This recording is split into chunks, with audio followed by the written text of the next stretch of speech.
Muhammad claimed to be the continuation and final prophet of the Abrahamic faith, attempting to prove this by claiming alignment with the previous scriptures, the Torah and the Injil, i.e., the Gospel, and that these scriptures foretold his coming. Today we'll be discussing the cost of escaping the Islamic dilemma, specifically in relation to his claim to prophethood. And as we'll see by the end of this video, every attempt to reconcile this issue carries the unavoidable cost of ultimately undermining the very basis of that prophethood. We first need to lay out the claims Muhammad makes about himself in relation to the previous scriptures. While there are countless verses affirming their authority and preservation, we'll look at three fairly commonly used verses that specifically attempt to show Muhammad's alignment with them as proof of his own prophethood. Number 1, we have chapter 7 verse 157, which says, "Those who follow the messenger, the unlettered prophet, whom they find written in what they have of the Torah and the Gospel," clearly presenting Muhammad as someone foretold, written down, and clearly identifiable in the Jewish and Christian scriptures, presently available to the people of his time. If true, this would directly validate his message as a continuation of what came before. The opposite, however, is also true.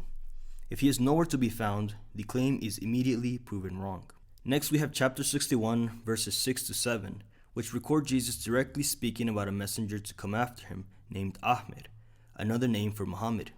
This context emphasizes Allah sending his message of Islam through Moses and Jesus, again presenting Muhammad as part of the same prophetic line and reinforcing his claim to be the continuation of the Abrahamic faith. And finally, we have chapter 10, verse 94.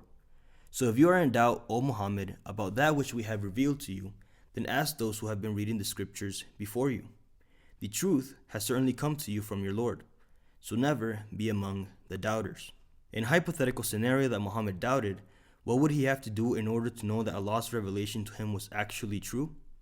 He would have to check with those who've been reading the scriptures before him, once again showing the Qur'an's claim of continuity and alignment with the Torah and the Gospel as proof of its own truth. So as we can see, Muhammad's prophethood is depending on being mentioned in the previous scriptures and being in continuity with them. Of course, we also know that when we Christians or Jews go to our scriptures, he is nowhere to be found. And the responses we get from Team Dawah only leads to an even more serious issue. There are typically three types of responses given. After going through these, we'll discuss the hole that Dawah sadly digs for itself. The first is the idea that a majority or at least a large part of the Torah and the Gospel has been preserved, but any part that contradicts the Qur'an is obviously a corruption. This one is pretty simple. If Muhammad is not there, it's simply deemed a corruption, and he is said to have been removed, even though he was originally there. The issue, however, is that the very scripture that was supposed to validate his claim can never be possibly allowed to disprove it. Muhammad's prophethood is now being validated by the very revelation that needs that validation in the first place.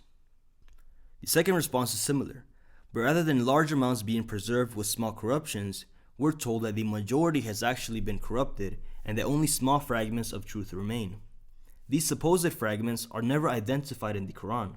I mean, we're literally told to accept the whole of it and not just parts.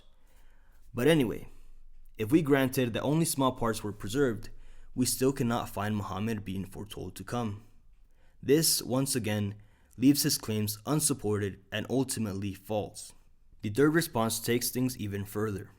We're told that the Torah and the Gospel we have today don't have anything to do with the original scriptures at all. That the Qur'an actually confirms completely different books, meaning there's absolutely no point in even looking for Muhammad in our Bibles, because this is just not what the Qur'an was talking about. What we need to do is look in these other books. That's where he's foretold. Well, where are they? We're told they don't exist, and we have no evidence that they ever did. But because the Qur'an says he was there, it must be true, even though we were never able to verify it. And this leads us to one of the most daunting issues for Islam. But to fully understand what's going on, imagine this. I come along and claim to have a new revelation from God, bringing a new scripture and claiming to be aligned with Abraham, Moses, Jesus, and even Muhammad. And that these past scriptures, the Torah, the Gospel, and the Qur'an, actually prove my claims. However, when you read my scripture, it teaches that Abraham was actually a polytheist, that he worshipped many gods, but Yahweh was just the greatest of them all. This, I say, was the true religion that God revealed to Abraham. Of course, when Muslims go to their Qur'an, and when Jews and Christians go to their scriptures, Abraham is consistently presented as a monotheist. My response? Your scriptures have been corrupted.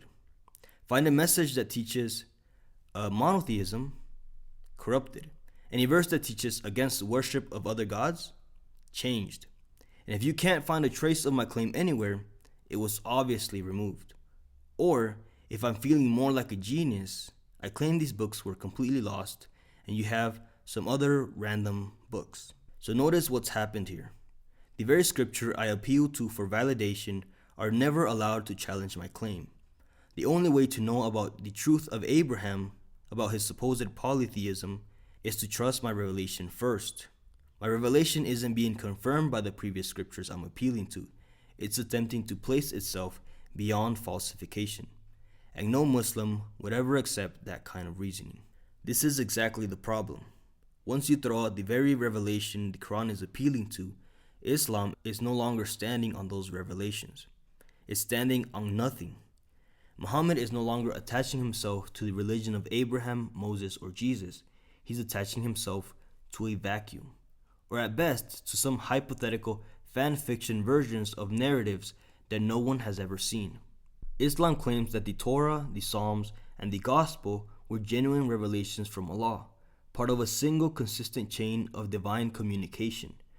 Progressive revelation may be allowed, fulfillment may be allowed, and even abrogation may be allowed, but contradiction is not. So let's grant the objection for the sake of argument. Fine, our books have been corrupted. Okay, throw them out. What's left? Nothing. Once the Torah, the Psalms, and the Gospel are removed, Islam no longer arrives within any actual religious history. The Quran is no longer entering a line of revelation. It stands alone, with no external point of reference for the people, the events, or the claims that it makes. And if the response is that only the parts that supposedly foretold Muhammad were corrupted or removed, the problem doesn't improve. It only gets worse. There's still no evidence that those passages ever existed in the first place. Muhammad is still attaching himself to claims about text that no one can see, examine, or verify. And if we're told instead that the Quran was actually referring to completely different books, books no one has, books no one can examine, books for which there is no actual historical trace, then the result is exactly the same. Islam must now stand without the Torah, without the Psalms, and without the Gospel. But with nothing left to appeal to, there is nothing left to confirm the claim. Now, notice the difference in the Christian approach. Christianity does not claim that the Torah was corrupted in order to protect the writings of the New Testament. Rather, it accepts the Torah and the prophets as they are and then makes its case from it. We can debate whether the New Testament aligns with the Torah and the prophets, but the approach can never be that it doesn't align because the previous revelations were corrupted. The Torah, the prophets, and the Old Covenant functioned to point towards something greater. They predicted a suffering Messiah, a new covenant, and a final act of redemption. Jesus himself makes the claim that the law, the prophets, and the Psalms spoke of him. The apostles argue their case directly from the scriptures, and the book of Hebrews claims fulfillment and finality in the message of Christ. And if you are in doubt of any of these claims, just go and check with the previous scriptures.